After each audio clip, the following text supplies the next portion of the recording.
నిన్నటి రోజు ఆ సౌరాష్ట్రములో వెలసినటువంటి సోమనాథుడి గురించి మనం కొన్ని విషయాలను విజ్ఞాపన చేసుకుని ఉన్నాం. శ్రీశైలే మల్లికార్జునం జ్యోతిర్లింగములన్నింటిని గురించి ఒక్కసారి శివమహాపురాణాంతర్గతముగా ప్రస్తావన చేయబడిన విషయమే కనుక ఒక్కసారి దాన్ని పరిశీలన చెయ్యాలి అని అనుకున్నాం. శ్రీశైలం సాక్షాత్తుగా మన ఆంధ్రదేశంలోనే కర్నూలు జిల్లాలో వెలిసి ఉన్నటువంటి స్వయంభూలింగమూర్తి ఉన్నటువంటి క్షేత్రం. పైగా విశేషించి అష్టాదశ శక్తిపీఠాల్లో శ్రీశైలంలో ఉన్నటువంటి భ్రమరాంబిక అమ్మవారు ఆ తల్లి శక్తిపీఠం. అంత గొప్ప క్షేత్రం. శ్రీశైల క్షేత్రం గురించి శంకర భగవత్పాదులు చాలా గొప్ప ప్రస్తావన చేశారు. నేను ఎందుకు ఈ మాట అంటున్నానంటే, శంకరాచార్యులు వారు సాధారణంగా క్షేత్రాల గురించి స్తోత్రాలలో అంతగా స్పృశించినట్లు మనకు కనపడదు. కానీ వారు శివానందలహరి చేస్తూ మధ్యలో ఉన్నటువంటి శ్లోకాన్ని శ్రీశైలం గురించి ఆయన మాట్లాడారు. సంధ్యారంభ విజృంభితం శృతిశిరస్థానాంతరాధిష్ఠితం అంటూ. సంధ్య అన్న మాటకు అసలు అర్థం ఏమిటండి? సంధ్య అంటే రెండిటికి మధ్యలో ఉన్నది సంధ్య. చీకటి వెళ్ళిపోయి వెలుతురు వస్తోందనుకోండి, దాన్ని ప్రాతఃసంధ్య అని పిలుస్తాం. అంటే ఉదయవేళలో ఏర్పడినటువంటి సంధ్య. అలాగే సాయంకాలం వేళ వెలుతురు వెళ్ళిపోయి చీకటి వస్తోందనుకోండి, సాయం సంధ్య అని పిలుస్తాం. రెండిటి మధ్యలో ఉన్నదాన్ని సంధ్య అని పిలుస్తాం. సంధ్యారంభ విజృంభితం అన్న శ్లోకం కూడా మధ్యలోనే ఉంది శివానందలహరికి. అది కాకతాళీయమా? శంకరాచార్యుల వారు ఏదైనా చెప్పాలని అనుకుంటున్నారా అందులో? ప్రత్యేకించి ఆ శ్లోకంలో శంకరాచార్యుల వారు శ్రీశైలంలో ఉన్నటువంటి మల్లికార్జునుడి గురించి ప్రస్తావన చేశారు. ఎందుచేత అంటే, సంధ్యారంభ విజృంభితం శృతిశిరస్థానాంతరాధిష్ఠితం సప్రేమ భ్రమరాభిరామమసకృచ్ఛత్వాసనాశోభితం అంటూ భ్రమరాంబిక అమ్మవారి యొక్క నామాన్ని అందులో ఉటంకించారు. శివాలింగితం అని పూర్తి చేస్తూ పార్వతీదేవి చేత ఆలింగనము చేయబడిన స్వరూపంగా దర్శనం చేశారు ఆయన. ఇందులో మీరు తెలుసుకోవలసినటువంటి రహస్యం ఒకటి ఉంది. సంధ్య అన్న మాటయే ఆత్మ. మీరు జాగ్రత్తగా పరిశీలన చేయండి. ఎందుచేతంటే సంకల్పము వికల్పము అని రెండు ఉంటాయి. ఇది మనస్సు చేసేటటువంటి పని. ఒకే వస్తువుని గురించి నిరంతరంగా ఆలోచన చేసిందనుకోండి మనస్సు, దాన్ని ధ్యానము అంటారు. సాధారణంగా ఇది మనం ఎప్పుడు చేస్తామంటే, మీకు తెలియకుండా మీరు చేసేస్తుంటారు ధ్యానం. మామూలుగా మీకు విషయం ద్యోతకం అవుతోందనుకోండి, లోపల ఎటో చూస్తూ ఏదో మాట్లాడుతూ చెప్పేస్తారు. మీకు విషయం జ్ఞాపకంలోకి రాలేదనుకోండి, మొన్నను మీకు ఏదో పని చెప్పాను, ఏం చెప్పానండి అని బయట చూడరు, ఏం చెప్పాను అని కళ్ళు మూస్తారు. కళ్ళు మూసుకోగానే మీరు జ్ఞాననేత్రం మీద ఒక్కసారి ధ్యానం చేశారన్నమాట ఆ వస్తువు గురించి. ఆజ్ఞాచక్రం మీద మనస్సు పెట్టగానే అది జ్ఞాపకానికి వస్తుంది. ఇది లౌకిక విషయాల్లో మనం చేస్తూ ఉంటాం. నిజంగా ధ్యానంలోకి అన్వయం చేసుకోవడం మనకి చేత కాదు. చేసుకుంటే చాలా అందంగా ఉంటుంది. ఇప్పుడు ఈ మనస్సులోంచి ఒక సంకల్పం వస్తుంది. అది ఏదో ఒక్క విషయం గురించే మాట్లాడింది అనుకోండి, అది చాలా గొప్ప విషయం అయి కూర్చుంటుంది. అలా మాట్లాడుతుంది. మీరు ఎప్పుడైనా మనస్సుని పరిశీలన చేయండి. అది ఏం చేస్తుందంటే, మీరు దాన్ని స్వేచ్ఛగా విడిచిపెట్టి ఓ 10 నిమిషాలు ఇది ఇప్పటిదాకా ఏం చేసిందని వెనక్కి తిరిగి చూడండి. ఒక్క విషయం గురించి మాట్లాడదు. కాసేపు రేపు నేను ఇదొకటి చెయ్యాలి కదా, రేపు ఓంకార క్షేత్రం గురించి వస్తే గొప్ప విషయమే, భగవంతుడి గురించి ఆలోచించినట్టు అవుతుంది. రేపు నేను ఆ పని మీద వెళ్ళాలి, ఆఫీసులో ఈ పని రేపు పూర్తయిపోతుందా, రేపు ఫలానా వాళ్ళకి ఫోన్ చేద్దాం అనుకున్నాను, అదో పని చేయాలి, తర్వాత నేను బట్టలు దర్జీకి ఇచ్చి చాలా రోజులైంది, అవి తెచ్చుకోవడం మర్చిపోతున్నాను, ప్రతిరోజు అదొకటి తెచ్చుకోవాలి. ఇప్పుడు ఎన్ని విషయాలు ఆలోచించింది? అది ఏ ఒక్క విషయం మీద ఎడతెగని ఆలోచన లేదు. ఇలా ఇలా ఇలా ఇలా ఇలా ఇలా ఎగురుతుంది వస్తువుల మీద. అది దానికి ఉన్నటువంటి స్వభావం మనస్సుకి. ఇటువంటి మనస్సు ఒక ఆలోచన చేసి ఆ ఆలోచనను వదిలిపెట్టి ఇంకో ఆలోచన వైపుకి వెళ్ళాలి. చాలా జాగ్రత్తగా ఆలోచించండి. ఈ రెండు ఆలోచనల మధ్యలో ఏముంది? ఆత్మ ఉంది, మనస్సు లేదు. మళ్ళీ అది ఎక్కడి నుంచి పుట్టాలి? ఇంకో సంకల్పం. ఆత్మచేత ప్రకాశిస్తున్న మనస్సులోంచి ఇంకో సంకల్పం పుట్టాలి. రెండు సంకల్పాల మధ్యలో ఉన్నదేదో అది సంధ్య. ఆ సంధ్య ఆత్మస్వరూపం. ఆ ఆత్మస్వరూపం జ్యోతిర్లింగమైన మల్లికార్జునుడు. కాబట్టి శివానందలహరిలో మధ్య శ్లోకం సంధ్యారంభ విజృంభితం. అది శంకరాచార్యులు వారి ప్రజ్ఞ. ఎంత గొప్పగా వారు అన్వయం చేశారో చూడండి. ఇటువంటి శ్రీశైల క్షేత్రం మన ఆంధ్రదేశంలో ఉండడం మన అదృష్టం నిజానికి. ఆ ఉన్నటువంటి క్షేత్రము పరమేశ్వరుడు వెలిసినటువంటి కొండ పేరు శ్రీగిరి. మనం ఎవరినైనా గౌరవవాచకంతో పిలవాలి అనుకున్నప్పుడు శ్రీకారం చుడతాం పక్కన. శ్రీ దొరగారు, శ్రీ ఏదో ఇంకొకరు అని శ్రీకారం చుట్టి పిలుస్తాం. ఆ శ్రీకారం వేశామంటే వారిని గౌరవించి పిలిచాము అని. ఈ శైలమునకు ముందేమనుంది? శ్రీశైలము. దాని పేరు శ్రీగిరి. మిగిలిన కొండలు బోలెడన్ని ఉన్నాయి. ఏ కొండకైనా ఇలా ఉందా పేరు? ఉంది. దేనికి ఉంది? తిరుమల. తిరుమల కూడా శ్రీశైలమే. అందుకే వరాహ పురాణంలో శ్రీశైలే పూరయిష్యామి కించిత్ కాలాదనంతరం అన్నారు వెంకటేశ్వరుడు. శ్రీశైలములు రెండు. ఒక శ్రీశైలము తిరుమల. తిరు అంటే ద్రవిడ భాషలో గౌరవవాచకం, శ్రీకారం. తిరుమలై, మలై అంటే కొండ. శ్రీశైలము సంస్కృతంలోకి చెప్తే ఇది శ్రీశైలము. అక్కడ కరచరణాదులతో ఉన్నాడు, ఇక్కడ లింగమూర్తిగా ఉన్నాడు, రూపరూపిగా ఉన్నది ఒక్క పరమాత్మే, రెండుగా భాషిస్తున్నాడు. ఇక్కడ ఉన్నటువంటి శ్రీశైలము, ఆ కొండ పేరు శ్రీగిరి. ఈ శ్రీగిరి అన్న పేరు ఎందుకు వచ్చింది అంటే దాని గురించి స్థల పురాణం ఒక మాట మాట్లాడింది.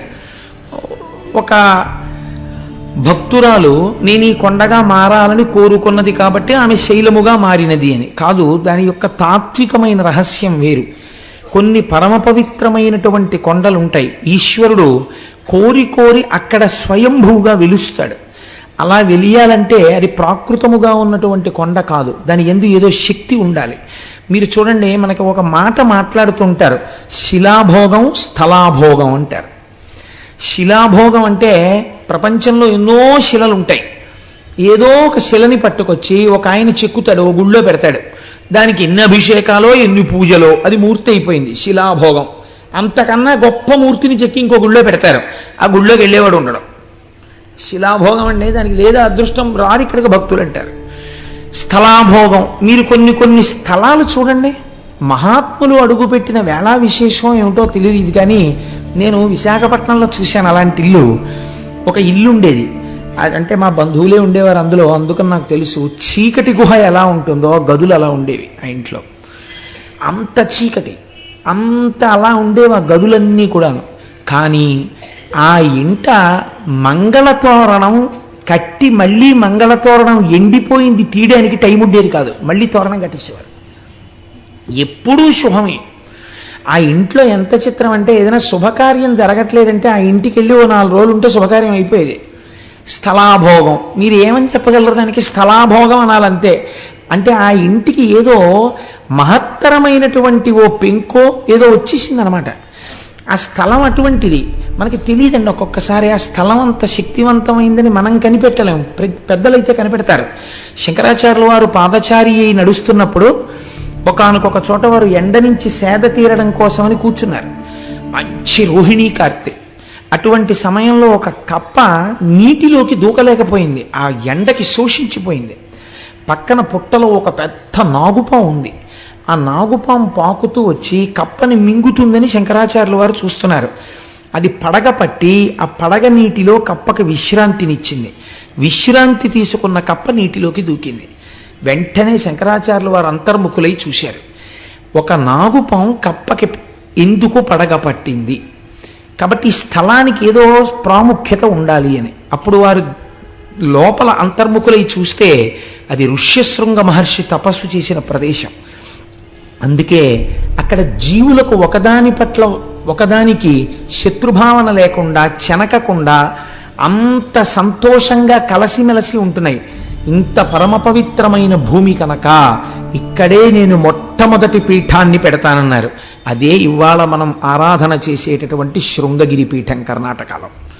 కాబట్టి స్థలాభోగము ఉన్నదా లేదా? ఉన్నది.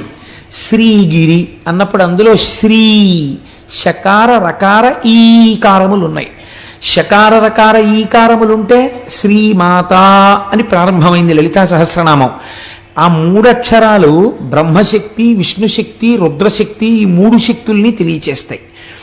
ఈ 3 శక్తులు ఉన్నటువంటి కొండ, ఈ 3 శక్తులు మమేకమైన శక్తి రూపిణి భ్రమరాంబిక, అందుకని శక్తిపీఠం. ఇప్పుడు ఆ కొండ మీద అడుగు పెట్టిన వాడికి సరస్వతీ కటాక్షం కావాలా, లక్ష్మీ కటాక్షం కావాలా, జ్ఞానం కావాలా? నువ్వు అడగక్కర్లేదు, నోరు తెరిచి నీకేది కావాలో అది ఆ కొండలోంచి ప్రసరిస్తుంది. అంత శక్తివంతమైన స్థలం అది, అంత శక్తివంతమైన కొండ ఆ కొండ.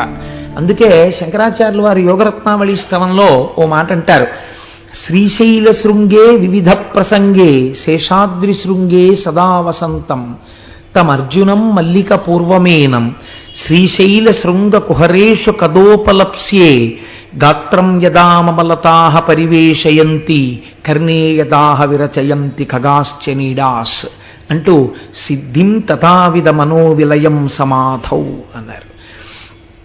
శ్రీశైలంలో తొందరగా మనస్సు లయమైపోతుంది అంటారు. అక్కడికి వెళ్ళి జపం చేసుకుందాం అనుకున్న వాళ్ళకి అక్కడికి వెళ్ళి కూర్చుని మాకు ఒక ఆఫీసర్ గారు ఉండేవారు, ఇప్పుడు నాకు పుష్పమాల వేశారే, వారు చేసిన ర్యాంక్కి సమానమైన ర్యాంకు, ఆ డిప్యూటీ మేనేజర్ క్వాలిటీ కంట్రోల్ అని మా ఆఫీసులో ఒక పరమ గౌరవనీయమైన పదవి, ఒక జిల్లా స్థాయి అధికారి.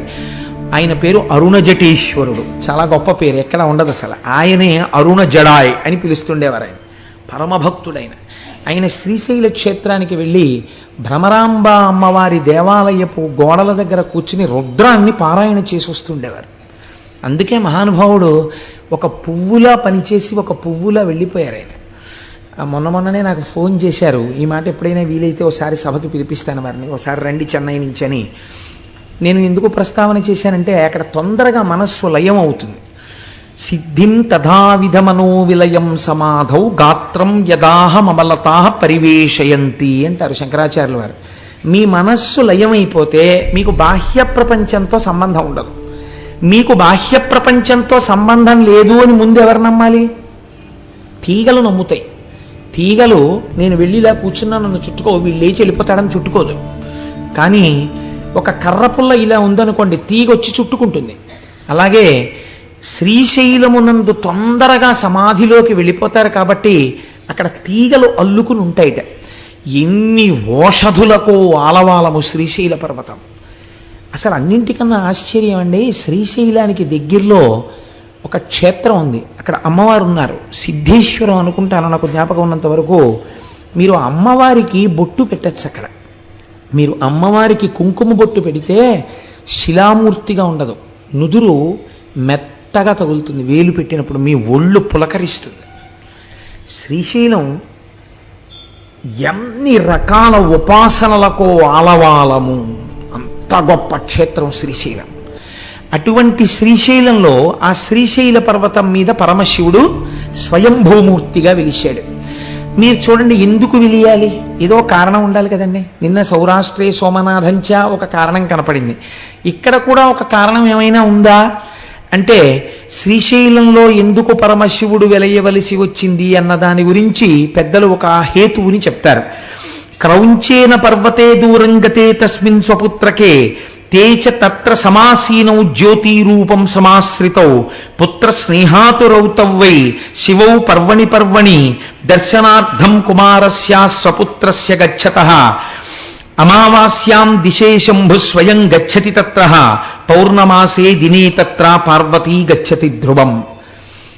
మీకందరికీ తెలుసున్నటువంటి విషయమే, గణాధిపత్యం ఎవరికి ఇవ్వాలి అని నిర్ణయం చెయ్యవలసి వచ్చినప్పుడు శంకరుడు తన 2 కుమారులను పిలిచి ఎవరు భూమండలానికి అంతటికీ తొందరగా ప్రదక్షిణం చేసి వస్తారో వారికి నేను పట్టాభిషేకం చేస్తాను, వారికి నేను గణాధిపత్యం ఇస్తాను అన్నారు.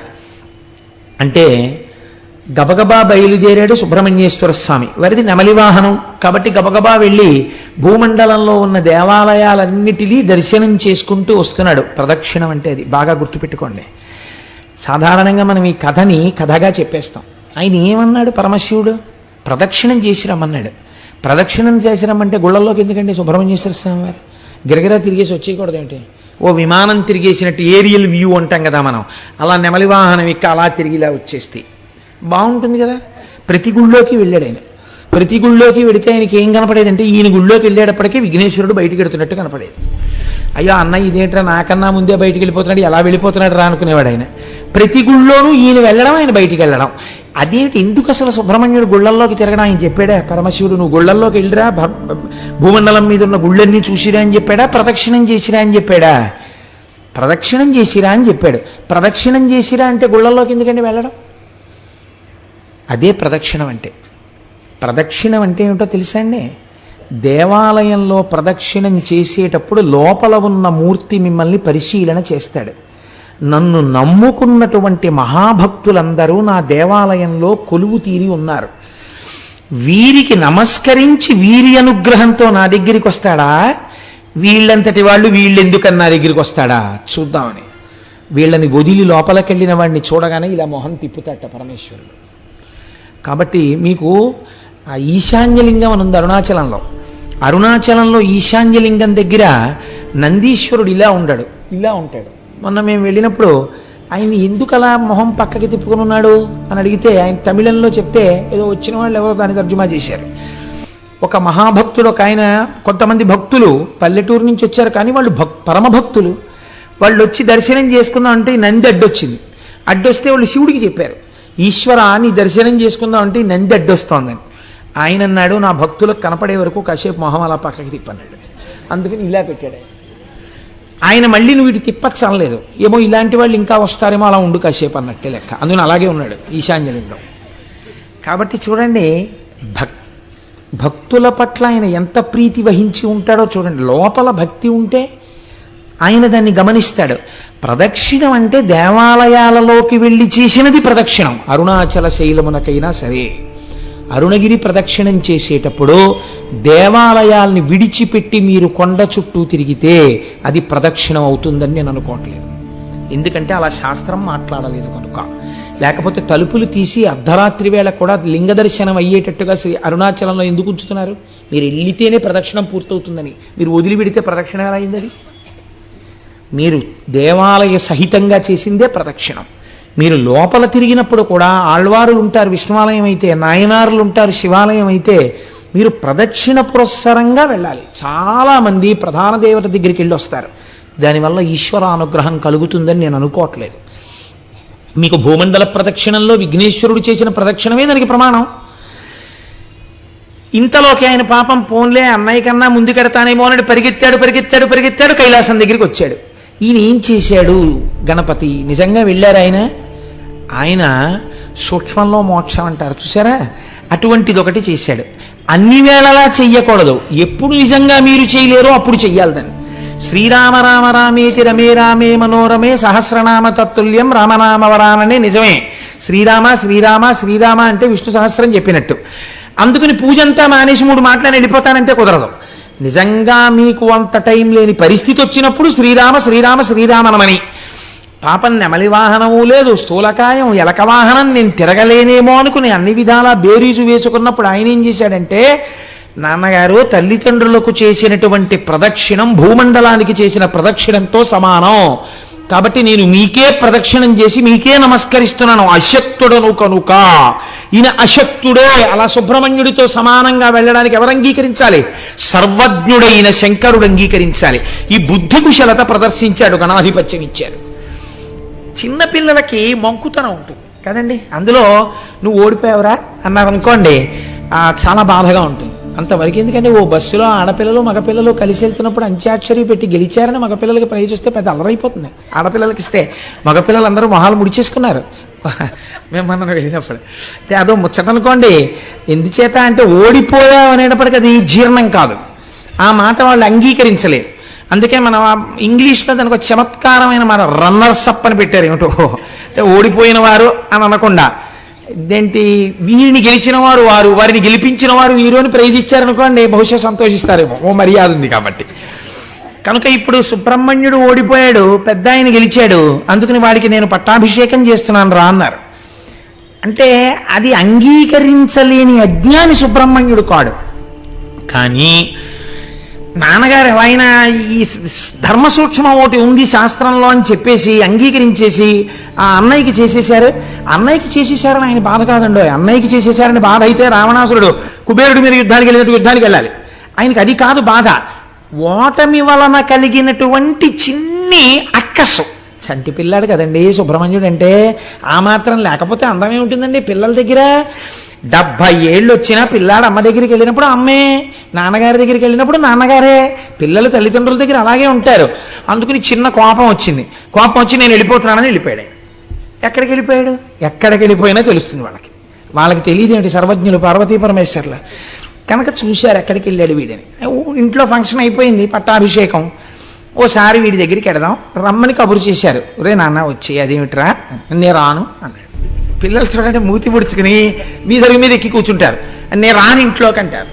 తండ్రి 2 రెక్కలు ఎత్తి తీసుకొచ్చేయగలడు ఇంట్లోకి, కానీ అలా తీసుకురాడు. వెళ్ళి చాలా బతిమాలతాడు. అందులో ఏముంది? తండ్రి ఓటం ఉందా? తండ్రితనం ఉంది, తల్లితనం ఉంది కదండి.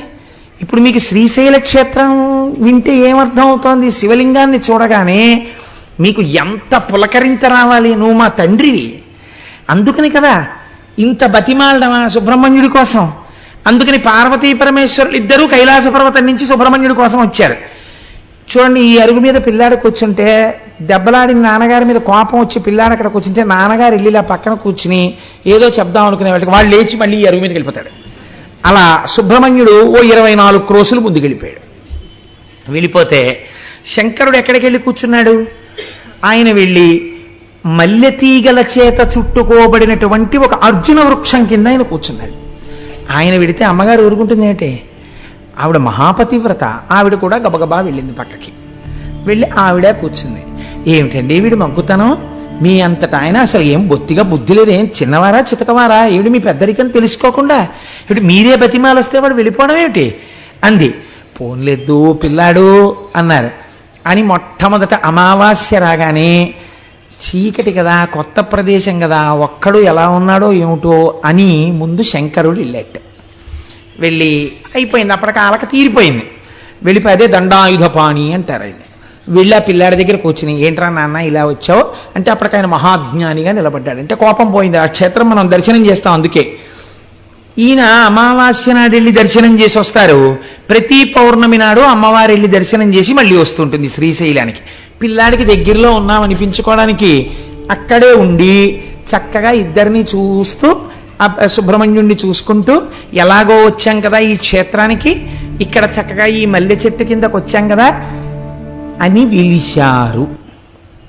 ఎవరు ప్రార్థించారని పిలిచారు?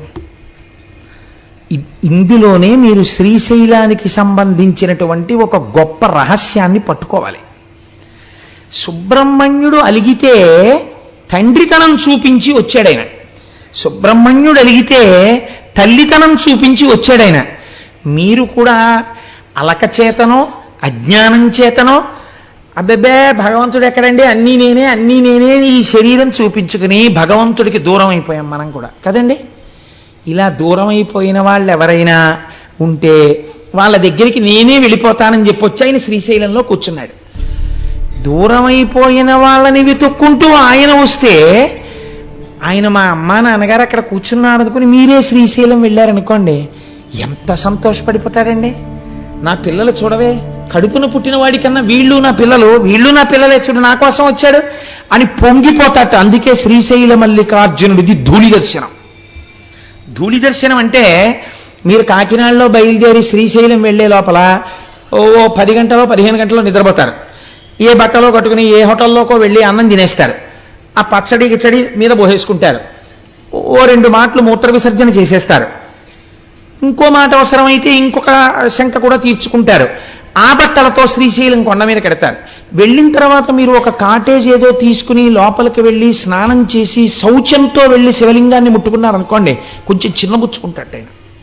ఏమిటంత శౌచంగా వచ్చాడు వీడు అని. మీరు ఆ శ్రీశైల క్షేత్రానికి వెళ్ళగానే కాళ్ళ నిండా మట్టి పట్టేసి కాళ్ళు కడుక్కోకుండా చేతులు కడుక్కోకుండా స్నానం చేయకుండా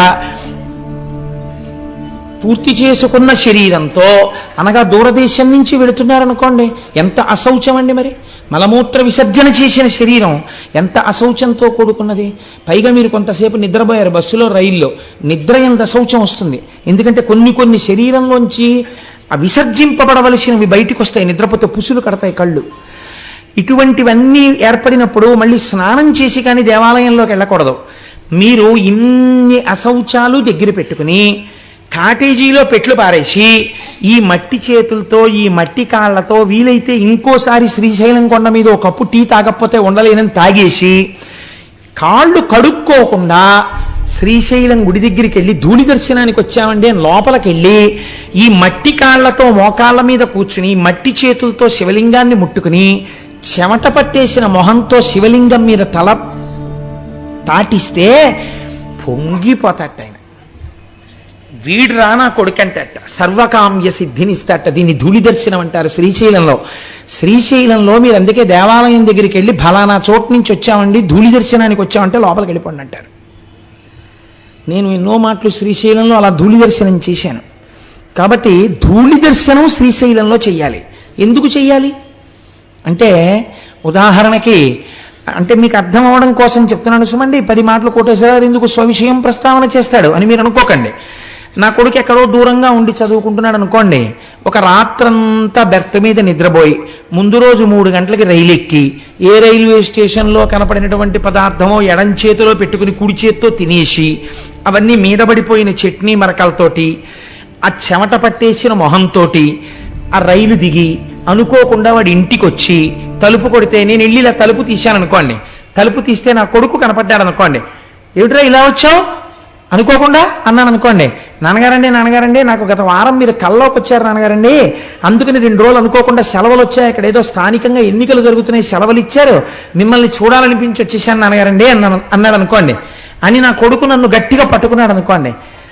నేను కూడా పుత్రగాత్ర పరిష్వంగం అని సంతోషంగా వాడిని నాన్న కల్లోకి వచ్చావా ఇంత కష్టపడి అని కౌగిలించుకుంటానా? దూరం స్నానం చేసిరా అంటానా? కౌగిలించుకుంటానంతే. తండ్రిగా మీకే ధూళి దర్శనం ఉంది కదండి. అంత దూరం నుంచి వచ్చిన కొడుకుని చూడగానే మురిసిపోయి కౌగిలించుకుంటున్నారే. శ్రీశైలలింగమునందు తండ్రితనం ఉంది. అందుకే మీరు అడిగారని రాలేదు, మీకోసమైన వచ్చాడు. జగత పితరౌ వందే పార్వతీ పరమేశ్వరవు ప్రతిరోజు వస్తాడు. అసుర సంధ్య వేళలో భూమండలం మీది నుంచి వెడుతుందిట నందివాహనం. అందుకే ఆ సమయమునందు చెయ్యకూడని పనుల జాబితా కొన్ని చెప్పింది శాస్త్రం. మీరు భాగవతంలో విన్నారు, పునః ప్రస్తావన అక్కర్లేదు. అటువంటి సమయంలో శ్రీశైల పర్వతం మీద మాత్రం ఒక్కసారి దిగుతాట పరమాత్మ. అంత పరమ పవిత్రమైన సమయంలో మీరు శ్రీశైలంలో ఉండి నిజంగా శ్రీశైల దేవాలయంలో కూర్చుని ఆ సమయంలో శివాష్టోత్తర శతనామ స్తోత్రాన్ని మీరు చదువుకుంటున్నారు అనుకోండి. చదువుకుంటుంటే అక్కడ దిగిన పరమాత్మ ఎంత పరవశించిపోతాడు. ఇన్ని పేర్లు పెట్టి నన్ను పిలుస్తున్నాడు రావిడని. గుళ్ళో అక్కర్లేదు, మీరు ఏ కాటేజ్లో కూర్చుని చదివినా సరే మీ జన్మ చరితార్థం అయిపోయినట్టే. అందుకే శ్రీశైలంలో వెలిసినటువంటి పరమాత్మ ఒకరి ప్రార్థన చేత వెలియలేదు, స్వయంభూగా తనంత తాను వెలిశాడు. ఎందుకు వెలిశాడు? మీకు నాకు తల్లిగా తండ్రిగా వెలిశాడు ఆయన. అందుచేతనే అక్కడ ధూళి దర్శనం ఇచ్చాడు.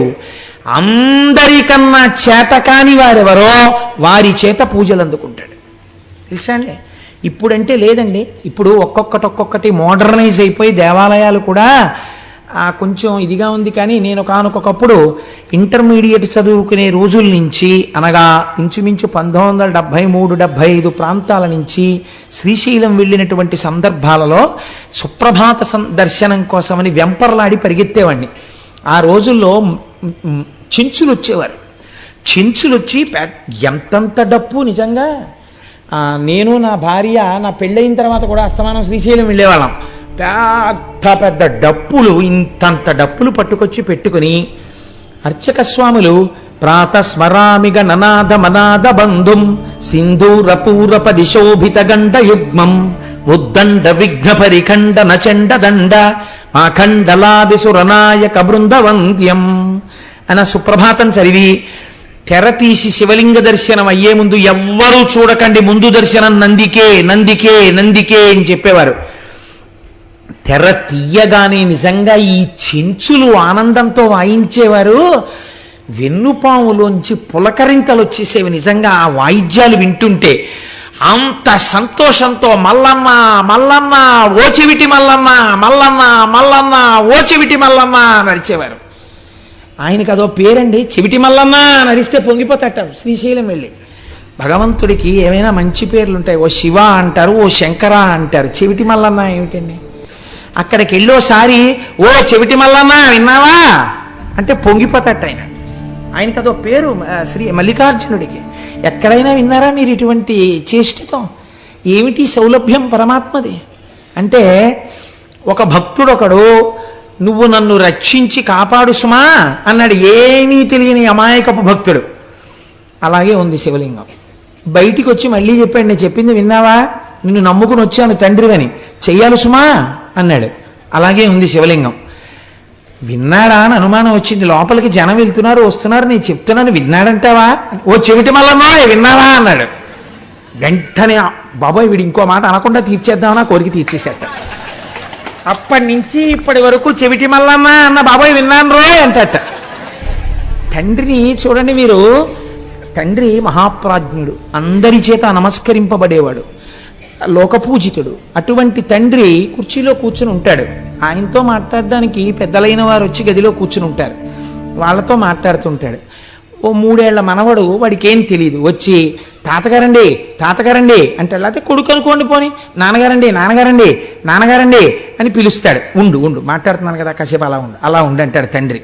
వాడు చూసి తండ్రి అంతకీ వింటలేదని ఆ కుర్చీ మించి మెల్లిగా ఏదో కొండెక్కేసినట్టుగా పొడుగాటి కాలు మించి తొడ మీదకి ఎక్కేసి ఇలా కంఠం పట్టుకు నిలబడితే పడిపోతామని తండ్రి ఇలా వాడి నడుం చుట్టూ చెయ్యేసి పట్టుకుంటే ఆయన చెవులో పెట్టి వేలు, నాన్నగారండి నాన్నగారండి అని ఆయన మొహం పెట్టుకుని ఇలా అడ్డొచ్చేసి, నాన్నగారండి నాన్నగారండి ఉండు నాన్న మాట్లాడుతున్నానా అంటాడు తండ్రి.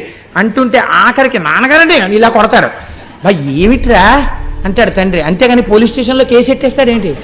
ఏమిటి అంటే, నీ చెప్పింది వినరే అంటాడు వాడు. సరే చెప్పు ఏమిటి? ఇంతమందిలో వాడు అంటాడు, ఇందాక నుంచి చెప్పాను మీరు వింటే కదా చూడా అంటే, ఫోన్లేరా చెవుడు చెప్పు ఏమిటి అంటే, మీరు నాకు జామకాయ తెస్తానన్నారు సాయంకాలం, తెస్తానులే తప్పకుండా తీసుకొస్తాను, దిగు వెళ్ళు మీ అమ్మ దగ్గరికి అంటే. అంతేగాని తండ్రి కోపగించేసుకున్నాడా, పోలీస్ స్టేషన్లో కేసు ఎట్టాడా, అది తిరిగి కొట్టేశాడా? తండ్రితనం శ్రీశైలంలో కూడా అంతగా ఉంటుంది. సామాన్యమైన తండ్రికే అంత ప్రేమ ఉంటే మా స్వామి శ్రీశైల మల్లికార్జునుడికి ఎంత ప్రేమ ఉంటుందండి. తెలుసున్నవాడు అలా పిలవకూడదు. నా స్వామి పలకగలడని తెలిసి కూడా వెళ్ళి చెవిటి మల్లన్నోయ్ అనకూడదు. కొడుకు పెద్దవాడయ్యాడు, 25 ఏళ్లవాడు అయ్యాడు. నాన్నగారు పెద్దలతో మాట్లాడుతున్నారు, వాళ్ళు మాట్లాడి వెళ్ళిపోయిన తర్వాత నాన్నగారికి చెప్దాం అనుకోవాలి.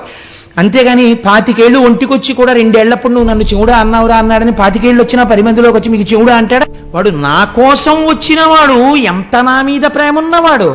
కాబట్టి అలా వచ్చిన వాడిని గురించి ప్రత్యేకం రాయండి ఖాతాలో. శ్రీశైలం వచ్చాడంటే నేను ఒకటి ప్రార్థనను అనుసరించి రాలేదు, తండ్రిగా వచ్చి కూర్చున్నాను. నేను తండ్రినని నా కోసం వాడంత శ్రమపడి డబ్బు ఖర్చు పెట్టుకుని వచ్చాడు, మరి ప్రత్యేకం రాయొద్దు వాడి పేరు. గబుక్కుని చిత్రగుప్తుడి కంప్యూటర్లో ఏమైనా పొరపాట్లు పడిపోతాయేమో, నాన్న నువ్వే అక్కడ కూర్చో జాగ్రత్తగా రాయ్, వ్యాసుడు చెప్పేస్తుంటే నీ దంతాన్ని విరగ్గొట్టి ఏకదంతం శూర్పకర్ణం అని పేరు పెట్టుకుని అంత పెద్ద భారతాన్ని ఒక్క తప్పు లేకుండా రాశావు కదా, చక్కగా అక్కడ కూర్చుని శ్రీశైలం వచ్చిన వాళ్ళ పేర్లన్నీ చెప్తారు, గోత్రం పేరు చక్కగా రాయి నాన్న అని చెప్పింది అమ్మవారు.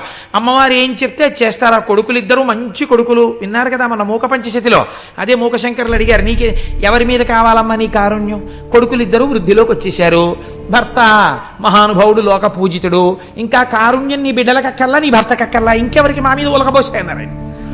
అలా అమ్మవారు ఎంత కారుణ్యమూర్తి అక్కడ పెట్టింది ఆయన్ని. నువ్వు రాయిరా అబ్బాయి అయింది. అందుకే మనం రవిసుధాకరవన్నిలోచన రత్నకుండల భూషిణి ప్రవిలమంబుగమమ్మునేలిన భక్తజన చింతామణి అని ఆ భ్రమరాంబికాష్టకం చేస్తూ ఓ మాట చెప్తాం. సాక్షి గణపతి కన్న తల్లివి సద్గుణావతి శాంభవి, మోక్షమొసగెడు కనక దుర్గవు మూల కారణ శక్తివి అని అమ్మ భ్రమరాంబ అని అమ్మవారిని స్తోత్రం చేస్తాం. సాక్షి గణపతిని పెట్టింది అమ్మవారు. అందుకే శ్రీశైలం వెడితే తప్పకుండా సాక్షి గణపతి దగ్గర ఆగాలి, లోపలికెళ్ళి పైకి చెప్పుకోవాలి, ఆత్రేయస గోత్రం కోటేశ్వర శర్మ అని చెప్పాలి.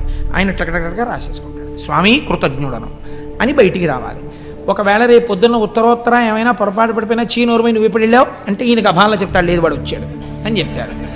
పొంగిపోతారు అమ్మవారు అయ్యవారు. అయ్య బాబోయ్, శ్రీశైలం ప్రత్యేకం తండ్రి కోసం అమెరికా నుంచి వచ్చిన వాడు లాంటి వాడు వీడు, అందుకని 10 మందికి చూపించుకోవలసిన వాడు, వీడి జోలికి మనం వెళ్ళకూడదని వదిలిపెట్టేస్తారు. శ్రీశైల క్షేత్రం అంటే అంత గొప్ప క్షేత్రం. అటువంటి క్షేత్రము అదైతే మీకు ఇప్పుడు శ్రీశైలం వెడితే ఏమిటి ఉండాలి? బాగా ఆలోచించండి. శ్రీశైలం వెడితే మీరు దేనితో వెళ్ళాలి? శ్రీశైలం నమ్మకంతో వెళ్ళాలి కదండి. నా కోసం మా తల్లిదండ్రులు వచ్చి విడిది చేసిన నెలవిది అని వెళ్ళాలి. మా అమ్మగారు నాన్నగారు ఉన్నారు లోపల, నేను కాళ్ళు కడుక్కోకపోయినా చేతులు కడుక్కోకపోయినా నేను ఇలా గుళ్ళోకి వెళ్ళేటప్పటికీ మా శివయ్య లేచి ఊరే నాన్న కాకినాడ నుంచి వచ్చావా అని గభాలను పట్టుకుంటాడు. అని పొంగిపోయి వెళ్ళి నాన్నగారండి మీ కాళ్ళకి నమస్కారం అండి అని శివలింగాన్ని పట్టుకుని నమస్కారం చేసేస్తే పొంగిపోయి ఒక్కసారి ఆ తెల్లటి చేతులతో, ఆ మణికంకణములతో ఉన్న చేతులతో మీ చేతులు ఆయన పట్టుకున్నట్టుగా భావన చేసి మీరు నమస్కరించి బయటికి రావాలి. దీనికి ఏది ప్రధానం? విశ్వాసం ప్రధానం. కాబట్టి స్వామి అన్నారు శిఖరేశ్వరము అని ఒకటి శ్రీశైలంలో పెట్టారు. ఇక్కడ వచ్చింది తమాషా అంతా. ఈ శిఖరేశ్వరంలో ఏం చేస్తారు అంటే నువ్వులు పట్టుకెళ్ళి నంది యొక్క విగ్రహం దగ్గర పోస్తారు. చరణంది అంటారు. పూర్వకాలంలో చరణంది అని ఒకటి ఉండేది శివాలయాల్లో. మామూలుగా స్థిరనంది అని ఒకటి ఉంటుంది, అది కదలదు. చరణంది అని ఒకటి ఉంటుంది, అది కదులుతుంది. ఆ నంది అది ఎందుకు కదులుతుందంటే పూర్వం ఎందుకు పెట్టేవారంటే చరణందిని, చిన్న నందిని ఒకవేళ పూర్వం ఇంత వైద్య సదుపాయం ఉన్నటువంటి రోజులు కావు, ఏ అర్ధరాత్రి వేళో అపరాత్రి వేళో, అందుకే శివాలయం విష్ణువాలయం ఈ 2 ఆలయాలు లేని ఊళ్ళు ఉండేవి కావు. ఈ 2 ఆలయాలు తప్పకుండా ఉండాలి ప్రతి ఊళ్ళో.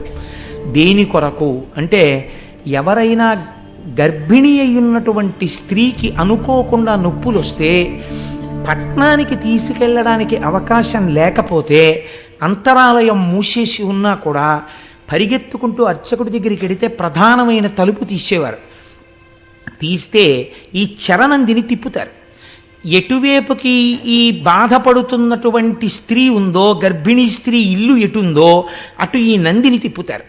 ఈ చరణంది అటు తిరగగానే అటువైపు బాధపడుతూ ప్రసవం జరగకుండా బిడ్డ అడ్డుపడి 2 ప్రాణాలు పోతాయేమో అనుకున్న వాళ్ళకి కూడా ఎందరికో సుఖప్రసవాలు జరిగినటువంటి గడ్డ ఈ గడ్డ.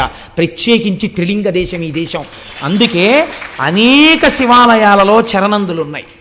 శిఖరేశ్వరమునందు కూడా మనం ఈశ్వరుణ్ణి పొందలేకపడుతున్న బాధ నుంచి విముక్తం కావడానికి నువ్వులు వేసి తిప్పుతాం.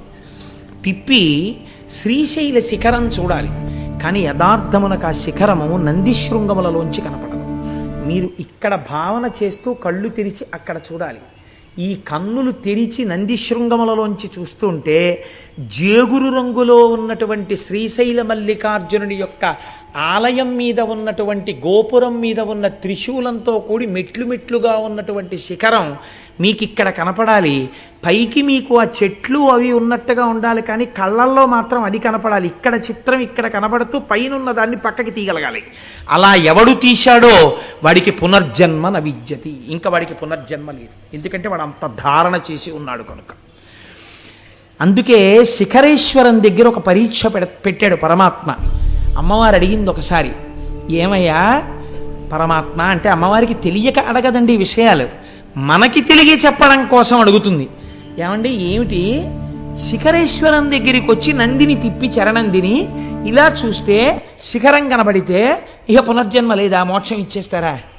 ఎలా ఇచ్చేస్తారండి అలాగే? అలా కుదురుతుందా అని అడిగింది అమ్మవారు. అడిగితే శంకరుడు అన్నాడు కుదురుతుంది, కానీ శ్రీశైలం వచ్చిన వాళ్ళందరికీ అలా ఇవ్వం మోక్షం. ఎవరికి కుదురుతుందో నీకు చూపిస్తాను రా పార్వతి అన్నాడు. ఒక వృద్ధ బ్రాహ్మణ రూపాన్ని ఆయన స్వీకరించారు. ఒక వృద్ధ బ్రాహ్మణిగా పార్వతీదేవి వచ్చింది. ఇద్దరూ ఆ శిఖరేశ్వరం దగ్గరికి వచ్చారు. ఎందరో మెట్లు ఎక్కుతున్నారు, నందిశృంగములలోంచి చూస్తున్నారు, కిందకి దిగిపోతున్నారు. అక్కడే ఒక చిన్న ఊబిని సృష్టించారు. అందులో ఈ వృద్ధ బ్రాహ్మణుడు దిగిపోతున్నాడు. ఆ ఒడ్డున ఉన్నటువంటి వృద్ధ బ్రాహ్మణి అంది, మా ఆయన దిగబడిపోతున్నాడు, నా పసుపు కుంకాలు కాపాడబడాలి కదా, అందుకని ఒక్కసారి ఎవరైనా చెయ్యిచ్చి పైకి లాగండి, నేను వృద్ధురాలను, నా భర్తని పైకి లాగలేకపోతున్నాను అంటే గబగబా వచ్చి చెయ్యి ఇవ్వబోయారు. మీలో పాపం లేని వాళ్ళు పైకి లాగండి అనేటప్పటికీ నాకు పాపం లేకపోవడం ఏమిటి, ఎన్ని దిక్కుమాల పనులు చేశానని వెళ్ళిపోయాడు ప్రతివాడు. అటుగా ఒక వేశ్య కిందకి దిగుతోంది. ఈవిడ వేశ్య అని అందరూ అంటున్నారు. ఆవిడ దిగుతూ వచ్చి నేను లాగుతానమ్మా అని చేయి పట్టుకుంటే ఆవిడంది పార్వతీదేవి, ఏమమ్మా అందరూ మాకు పాపం ఉందని వెళ్ళిపోతుంటే నువ్వు ఒక్కదానివి వేశ్యవి అని వాళ్ళందరూ చెప్తున్నారు, వాళ్ళ పాపముల కన్నా నీ పాపము గట్టిది కదా, నువ్వు ఎలా లాగుతావు నా భర్తని అని అడిగింది. అయితే ఆవిడంది, శ్రీశైల శిఖరం దృష్ట్యా పునర్జన్మ నవిద్యతే. అమ్మా నేను ఇప్పుడు శ్రీశైల శిఖర దర్శనం చేశాను, శ్రీశైల శిఖర దర్శనం చేత మోక్షం రావాలంటే పాపము లేదు పుణ్యము లేదు, రెండూ సున్నా అయిపోతే కదా మోక్షం. ఇప్పుడు నా ఖాతాలో పాపం ఎక్కడుందమ్మా, పాపం లేదు పుణ్యం లేదు, అందుకుని లాగుతున్నానమ్మా, నేను అర్హురాలను అంది. విశ్వాసం నిజంగా ఉన్నది నీకు, ఈవిడికి మోక్షం ఇస్తున్నాను. చూసావా పార్వతి, నంది శృంగములలోంచి చూడడం కాదు, ఇక్కడ ఉన్నది నా తల్లి, ఇక్కడ ఉన్నది నా తండ్రి, వాళ్ళ మాట సత్యం అని నమ్మినవాడెవడున్నాడో వాడికి మోక్షం.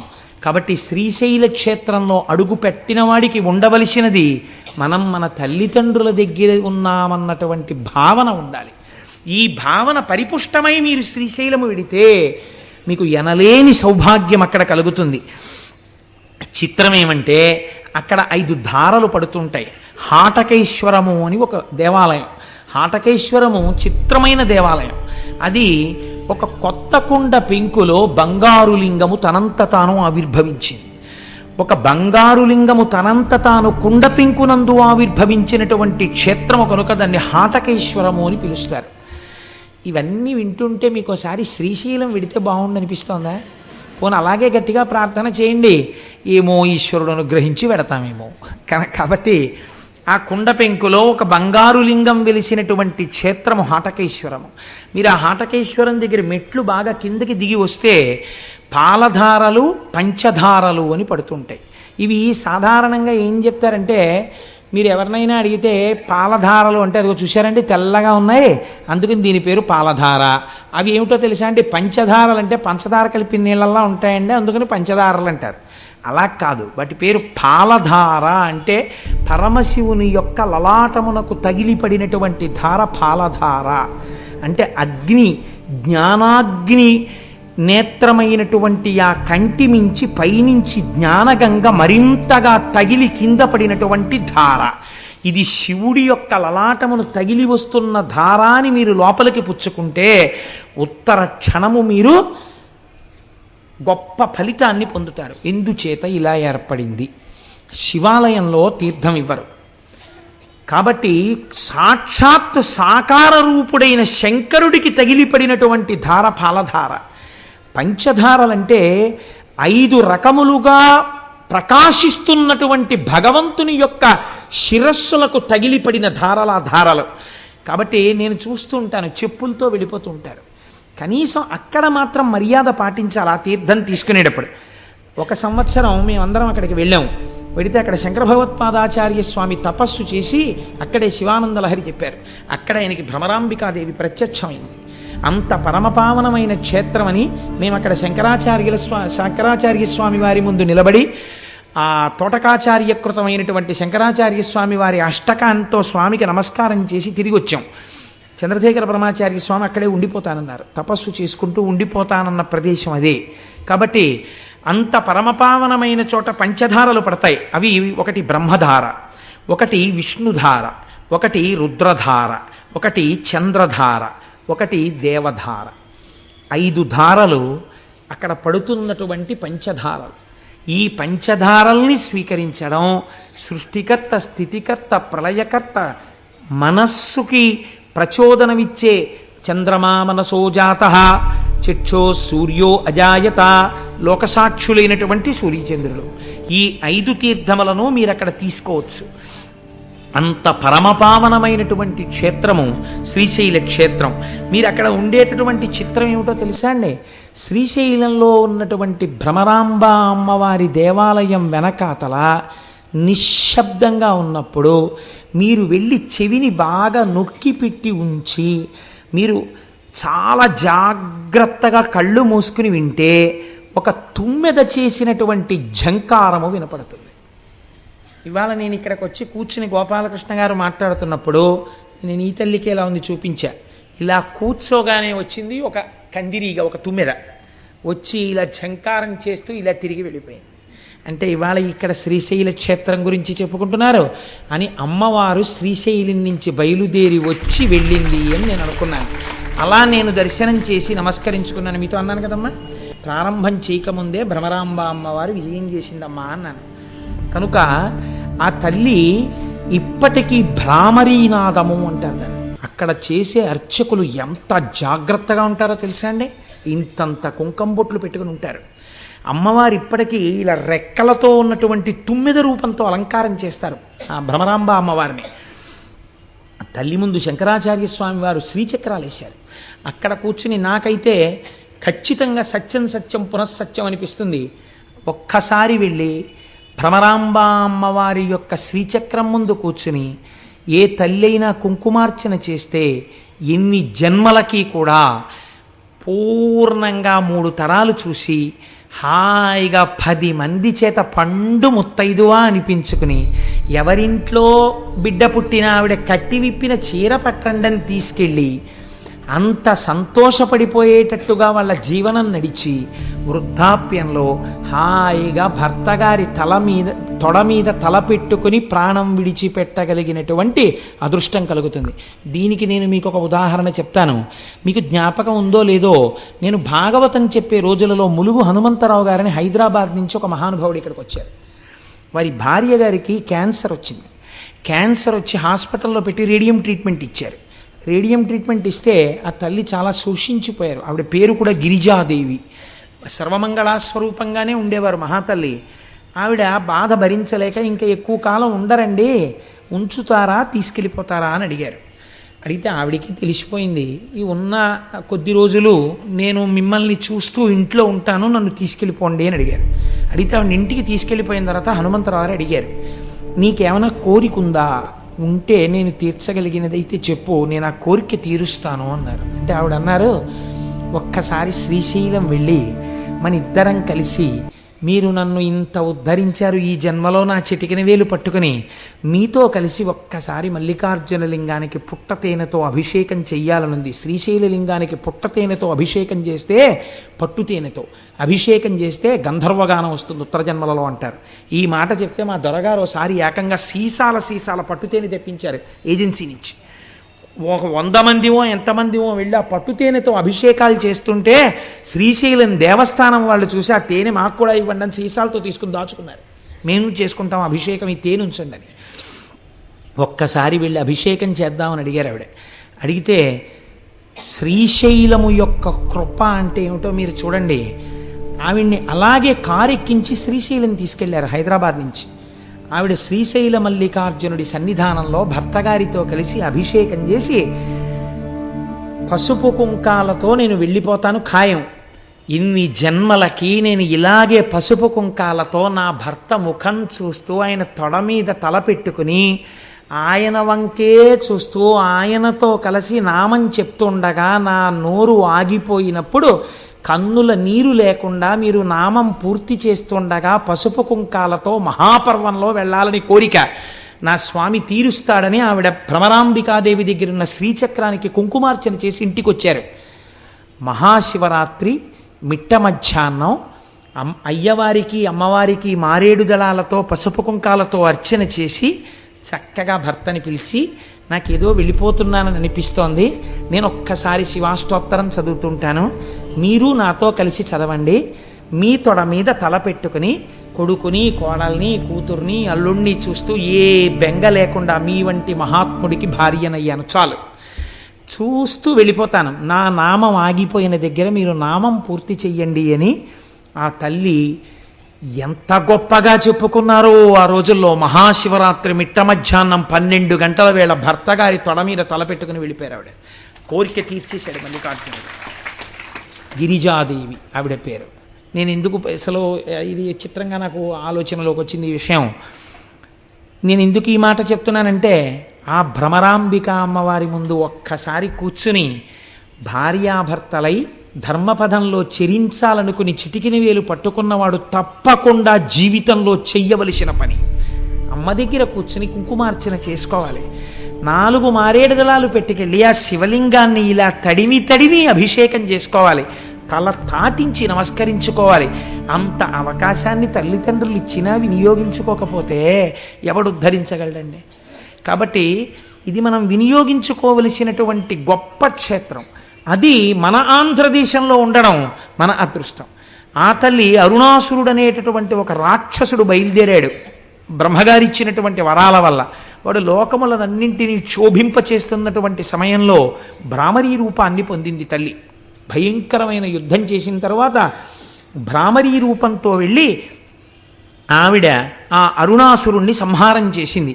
ఇప్పటికీ కూడా శాస్త్రంలో ఏం చెప్తారంటే, శ్రీశైల మల్లికార్జునుడు మల్లెపువ్వైతే అమ్మవారు సారగ్రాహి. ఎప్పుడూ తుమ్మిది ఎక్కడ తిరుగుతుంది? పువ్వు చుట్టూ తిరుగుతుంది. ఆయన మల్లికార్జునుడు, ఆవిడ భ్రమరాంబికాదేవి. ఎక్కడ శివుడున్నాడో అక్కడ ఆవిడ భ్రమర రూపంతో తిరుగుతుంటుంది. అక్కడ శివుడున్నాడు, పైన శక్తి రూపంతో ఆవిడుంది. అందుకే ఇప్పటికీ ఆ నాదం వినపడుతుంటుంది. ఈ భ్రమరాంబిక అమ్మవారి దేవాలయంలో వచ్చేటటువంటి భ్రామరీ నాదాన్ని రికార్డ్ చేశాయి all India radio, Hyderabad, Vijayawada, Kurnool stations చేసి ఎన్నో మార్లు ప్రసారం చేశారు రేడియోలో. ఇప్పుడు శ్రీశైల క్షేత్రంలో ఉన్న భ్రామరీ నాదాన్ని ప్రసారం చేస్తున్నాం వినండని. ఒక తుమ్మెద ఎగురుతున్నప్పుడు వచ్చినటువంటి ఝంకార ధ్వనులు ప్రసారం అయ్యాయి. ఇది పరమ యథార్థం నేను చెప్తున్నది. ఒక పరమ పవిత్రమైన వేదిక మీద కూర్చుని అబద్ధాలు చెప్పవలసిన అవసరం నాకు లేదు. మీరు కావాలంటే శ్రీశైలం వెళ్ళినప్పుడు అడగండి, ఆకాశవాణి వాళ్ళు దీన్ని ప్రసారం చేశారా? భ్రామరీనాదాన్ని చేశారు. రికార్డింగ్లో కూడా ఎక్కింది అది. అంత గొప్ప భ్రామరీనాదంతో కూర్చుని అమ్మవారు ఇప్పటికీ వింటూ ఉంటుంది. మీరు శ్రీశైలం వెళ్ళినప్పుడు అమ్మవారి వంక చూడండి, కనుగుడ్లు స్పష్టంగా చూస్తున్నట్టు కనపడుతుంటాయి తల్లివి. అంత గొప్ప స్వరూపం. నేను చెప్తున్నప్పుడు నాకు కళ్ళల్లో లేత ఆకుపచ్చ రంగు చీరతో అలంకృతమైనటువంటి అమ్మ నాకు అలా కనపడుతుండగా నేను చెప్తున్నాను యథార్థానికి. కనుక ఆ రెక్కలతో అమ్మవారు అలా కూర్చుని ఉంటుంది. ఎదురుకుండా పెద్దవి చిన్నవి శ్రీచక్రాలు వేసి ఉంటాయి. వాటి మీద చక్కగా హడావిడి ఉండదు. బ్యాచ్ వైజ్ పిలుస్తారు. శ్రీచక్రం దగ్గర పట్టేటట్టుగా కూర్చుని చక్కగా మీరు కుంకుమార్చన చేసుకుని అక్కడ కూర్చుని సౌందర్యలహరిలోంచి 4 శ్లోకాలు చదువుకుని, అవిద్యానామంతస్తిమిరమిహిరోద్దీపనగరి జడానాం చైతన్యస్తబకమకరంద శృతిఝరి దరిద్రాణం చింతామణిగుణనికా జన్మజలధౌ నిమగ్నానాం దంస్ట్రా మురరిపువరాహస్య భవతి అని అక్కడ కూర్చుని 4 శ్లోకాలు చెప్పుకుని వస్తే జన్మ ధన్యం అయిపోతుంది. అంత గొప్ప స్థితి అక్కడ శక్తిపీఠంగా ఉన్నటువంటి భ్రమరాంబ అమ్మవారు. ఇంకా చాలా ఆశ్చర్యకరమైనటువంటి విషయం, అక్కడ ఉన్నటువంటి స్వరూపాలలో వీరభద్రుడు అని ఒక ఆయన ఉన్నారు. మీరు శ్రీశైల మల్లికార్జున దర్శనం చేసి బయటికి వచ్చి ఎడం పక్కకి వెళ్ళినప్పుడు అక్కడ ఈ వీరభద్రుడు కనబడతాడు. ఆ వీరభద్రుడికి ఉన్నటువంటి గొప్పతనం ఏమిటో తెలుసా అండి? బయలు వీరభద్రుడు అని క్షేత్రపాలకుడు ఒక ఆయన ఉన్నారు. శ్రీశైలంలో ఉన్న వీరభద్రుడి గురించి ఏం చెప్తారో తెలుసా అండి? రక్త సంబంధమైనటువంటి వ్యాధులు శరీరంలో పొటమరిస్తే అటువంటి వారు శ్రీశైల క్షేత్రంలో ఉన్న వీరభద్ర స్వరూపం దగ్గర కూర్చుని ప్రతిరోజు 1 గంట సేపు శివనామాలు చెప్పుకొని కొద్ది రోజులు అక్కడ ఉండి వస్తే ఆ వ్యాధులు నయమైనటువంటి సందర్భాలు ఎన్నో ఉన్నాయి. అక్కడ ఉన్న వీరభద్రమూర్తిలోంచి అటువంటి శక్తి ప్రసారం అవుతుంది అని పెద్దలు చెప్తారు. అక్కడే ఆ తల్లి చంద్రవతి అనబడేటటువంటి ఒక రాజకుమార్తె ఒక భయంకరమైనటువంటి గడ్డు కాలాన్ని ఎదుర్కొంది. తన తండ్రే తనని మోహించాడు. ఆమె పరిగెత్తి శ్రీశైల క్షేత్రాన్ని చేరుకుని కృష్ణానదిని దాటి, ఇప్పటికే పచ్చల బండ అని పిలుస్తారు, అందుకే శ్రీశైల మల్లికార్జునుడే శపించాడని కొందరంటారు, ఆమె శపించిందని కొందరంటారు. ఏదైనా ఇప్పటికీ అక్కడ పచ్చల బండ ఉంది. ఆ పిల్లని తరువుకొస్తున్నటువంటి రాజు వెంటబడ్డాడు. పిల్ల గుళ్ళోకి వెళ్ళిపోయింది. వెళ్ళిపోయి శివలింగాన్ని చూసి ఆమె లింగం అనలేదు, వీడు మల్లికార్జునుడు అంది ఆమె. అని ఆవిడ ఏం చేసిందంటే చేతిలో మల్లెపూల దండ తీసి చేత్తో పట్టుకుని, ఈ మల్లెపూల దండ సిగకి చుట్టుకుని, మల్లికార్జున నేను నీకు ఇవ్వగలిగింది ఇదే, ఇది నీ సిగకి చుట్టుకుని నన్ను కాపాడు అంది. ఉత్తర క్షణం లింగోద్భవమూర్తి అంటారు.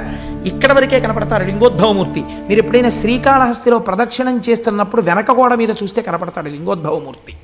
ఎప్పుడైనా శివాలయాల్లో పెద్ద పెద్ద గుళ్ళకి వెళ్ళినప్పుడు జాగ్రత్తగా చూడండి, ఉంటారు లింగోద్భవమూర్తి. మొన్న నాతో దేవాలయాలకు వచ్చినప్పుడు నేను అరుణాచలంలో చూపించి చెప్పాను, దీని గురించి నన్ను అడగండి మీకు చెప్తానని. నన్ను ఎవరు అడగలేదు, మర్చిపోయారు, నేను మర్చిపోయాను. కనుక ఆ లింగోద్భవమూర్తి స్వామి వచ్చి నీవు పచ్చల బండవగుదువుగాక అన్నాడు. ఎంతటి దుష్కృత్యము చేశాడో ఇప్పటికీ మనకి నిరూపిస్తూ ఆ రాజు పచ్చల బండ ఇప్పటికీ అక్కడ పడున్నాడు. ఈవిడ ఇచ్చినటువంటి మల్లికా పుష్పముల దండని తన సిగకి చుట్టుకుని మల్లికార్జున అని వేరొక మారు పిలిపించుకున్నాడు స్వామి. కాబట్టి అనేక రకాలుగా ఆయనకి ఆ మల్లికార్జున నామము సుస్థిరమైపోయింది అక్కడ. ఇక్కడే వృద్ధ మల్లికార్జునుడు అని ఒక మల్లికార్జునుడు. ఇది ఒక చిత్రమైన శివలింగం. శ్రీశైలం వెళ్ళిన వాళ్ళు చూసి ఉంటారు. వృద్ధ మల్లికార్జునుడైన ఆ శివలింగం ముడతలు పడిపోయి ఉంటుంది. బాగా జర్జరీభూతమైన శరీరం ఎలా ముడతలు పడిపోతుందో అలా ముడతలు పడిపోయి ఉంటుంది. ఆ ముడతలు కూడా చూడండి బాగా ముసీలి వాళ్ళు అయిపోయిన తర్వాత రక్తం తగ్గిపోతుంది శరీరంలో. ఆ ముడతలు ఇలా దగ్గరగా వచ్చేసి ఉంటాయి.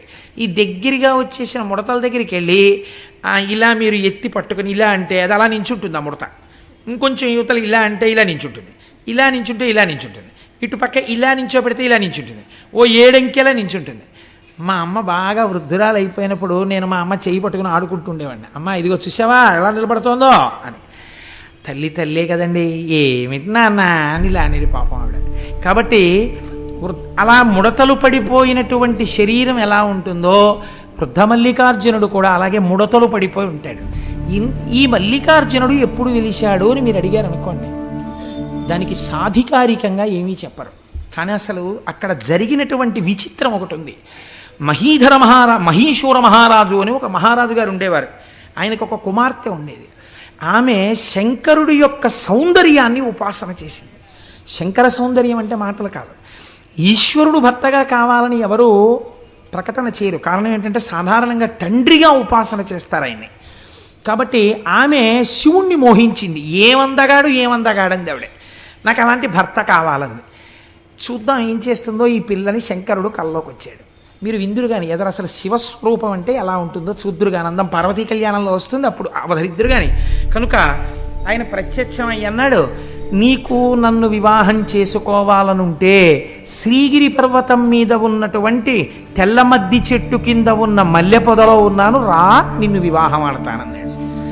ఆడపిల్ల కదా, కన్య కదా, వస్తుందా చూద్దామని ఆమె ఒక్కతే వచ్చేసింది. వచ్చేసి ఆ చెట్టుని పొదని వెతుకుతోంది. పార్వతీదేవంది, లోకంలో జగత పితరవు వందే పార్వతీ పరమేశ్వరవు అని చెప్తారు, ఈ బుద్ధి ఎప్పటి నుంచి వచ్చింది మీకు అంది. అంటే ఆయన అన్నాడు, కాదు ఆమె నన్ను అంత భక్తితో ఆరాధన చేసింది. ఇక్కడ వివాహం అనగా నేను ఆవిడ్ని నాలోకి తీసుకోవడం. అంటే అమ్మవారంది, ఓహో అందుకే వివాహం చేసుకుంటానని మాట ఇచ్చారా, అంత భక్తి ఉందా ఉపాసనలో అంది. అంటే నిజంగా అమ్మవారికి తెలియక కాదు, లోకానికి చెప్పడం కోసం ఆ పిల్ల భక్తిని. అంటే శంకరుడు అన్నాడు, చూపిస్తాను చూడు ఎంత భక్తి తత్పర్రాలో అని. వెంటనే ఒక 96 సంవత్సరముల వృద్ధుడుగా మారిపోయాడు. వృద్ధుడిగా ఉన్నప్పుడు మరీ అందంగా ఉంటాడు మా స్వామి. చంద్రశేఖర పరమాచార్య స్వామి వారిలో ఉంటాడు. ఆ అందం వేరు కదండి. సత్యదండం చేత్తో పట్టుకుని ముడతలు పడిపోయిన శరీరంతో కడుపిలా అక్కలించుకుపోయి ఇలా నరాలు పైకి తేలిపోయిన చేత్తో ఒక కన్ను గాజు కన్నులా అయిపోయి ఒక్క కన్ను మాత్రం ఇలా లోపలికి వెళ్ళిపోయి ఇలా మోకాళ్ళు కూడా కనపడుతూ ఇలా గొంతు కూర్చుని సత్యదండం పట్టుకుని కంచికామకోటి పీఠానికి వెడితే ఇప్పటికీ అక్కడ కనపడుతుంది వ్యాక్సీ స్టాచ్యూ పరమాచార్య స్వామిది. చూడగానే మనసు పులకరిస్తుంది, ప్రణిపాతం చెయ్యాలనిపిస్తుంది, ఆయనే కూర్చున్నారేమో అనిపిస్తుంది. అప్పుడు ఆయనలో మీరు చూసేటటువంటి తేజపూర్వక సౌందర్యం వేరు కదా. కాబట్టి ఆయన్ని చూసి ఆవిడంది, ఎవరి కోసం వెతుకుతున్నావు పిల్ల అన్నాడు ఆయన. శివుడి కోసం వెతుకుతున్నాను అంది ఆవిడ. నేనే శివుణ్ణి అన్నాడు. నువ్వే శివుడవా, నిన్నే భర్తగా కావాలని నేను ఉపాసన చేశాను అంది.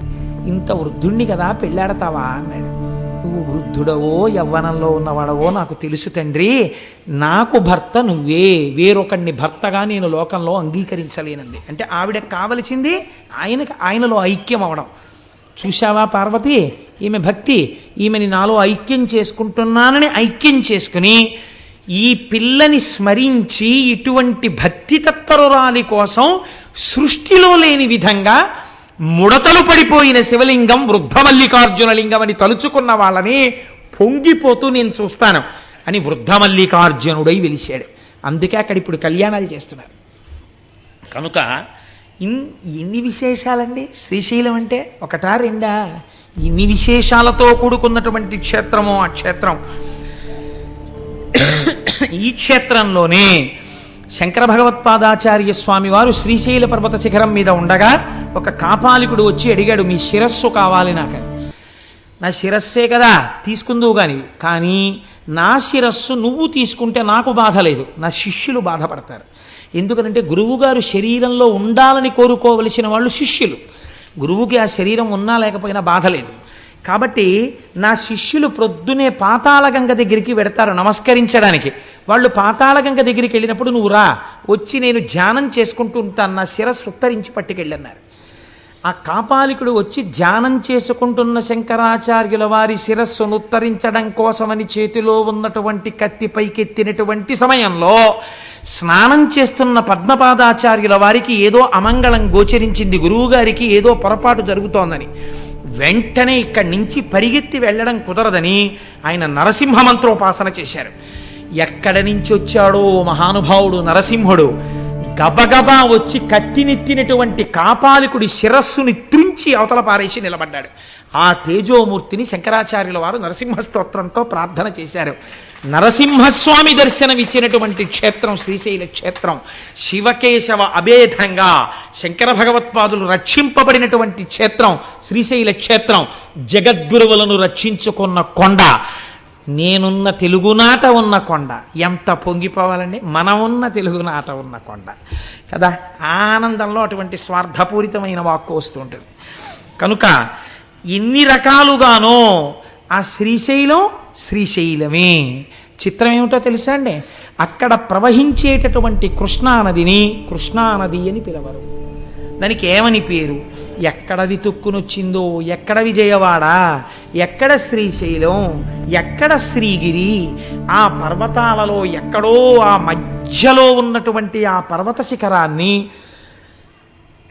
పాము ఎలా చుట్టుకుంటుందో అలా చుట్టుకుంటుంది కృష్ణానది.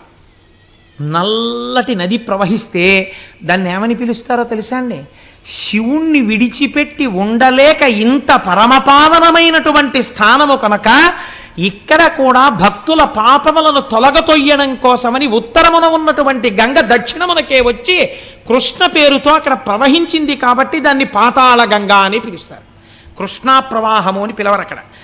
అందుకే స్నానం చేసినప్పుడు కూడా పాతాళ గంగా జలమజ్జన నిర్మలాంగా భస్మ త్రిపుండ్ర సమలంకృత పాలభాగా గాయంతి దేవము నిభక్త జనాభవంతం శ్రీమల్లికార్జున విభో తవ సుప్రభాతం. తెల్లవారుజామున చూడాలండి అందం. నిజంగా శ్రీశైల క్షేత్రంలో ఎటువంటి వాళ్ళు కూడా సుప్రభాతం విందామని 3 అయ్యేటప్పటికి లేచిపోయి కార్లు జీపులు పెట్టుకుని ఆ పాతాళగంగ దగ్గరికి వెళ్ళి ఆ మెట్లన్నీ దిగిపోయి ఆ పాతాళగంగలో చక్క ఇలా తేలిపోతూ స్నానాలు చేసేసి మళ్ళీ సుప్రభాతం పాడేస్తారని ఇలా నుదుట విభూతి రేఖలు పెట్టేసుకుని ఇంతంత బొట్లు పెట్టేసుకుని హరహర మహాదేవ శంభో శంకర సాంబ సదాశివ అంటూ గబగబా వెళ్ళిపోయి ఆ పెద్ద పెద్ద గేట్లు లోపలికి ఎడుతున్నప్పుడు 2 పక్కల ఇలా క్యూలు నడవడం కోసమని ఏర్పాటు చేసినటువంటి ప్రాకారాలు లాంటివి ఉంటాయి. అందులో అక్కర్లేకుండా మీరు హాయిగా రాజద్వారం దగ్గరికి వెళ్ళిపోతే ఓ నల్లటి ఆవు, ఎద్దు, దూడ తీసుకొస్తారు. ఎంతమంది జనం ఉండనివ్వండి. చిత్రం ఏమిటో తెలుసా అండి, నాతో వచ్చిన వాళ్ళు చూశారు అప్పుడు. ఆ ఆవు, దూడ, ఎద్దు మేము స్వామివారి సొత్తు, మమ్మల్ని అడ్డగించడం ఏమిటి అన్నట్టు ఎవ్వరూ ఉండరు. కట్టి వెళ్ళిపోతారు. అవి ఎక్కడి నుంచి వస్తాయో తెలియదు. చక్కగా ఇలా తల్లాడించుకుంటూ ఠాంగ్ ఠాంగ్ గంటలు మోగించుకుంటూ తిన్నగా వెళ్ళిపోయి మల్లికార్జున స్వామి వారి రాజద్వారం దగ్గరికి వెళ్ళి నిలబడతాయి. నిలబడితే ఇలా తలుపులు తీయగానే చక్కగా లోపలికెళ్ళి మీరు ఇలా లోపలికి వెళ్ళగానే ఆలయంలో కుడి చేతి పక్కన పెద్ద స్వరూపంతో శనగల బసవన్న ఉంటారు. ఆయనే కలియుగాంతమునందు లేచి రంకె వేస్తాడు. రంకె వేయగానే కృష్ణానది పైకి లేచి విజయవాడలో కనకదుర్గమ్మ యొక్క ముక్కు నత్తుని తాకుతుంది అని ప్రమాణం. ఆ శనగల బసవన్న ఉంటారు, పెద్ద బసవయ్య.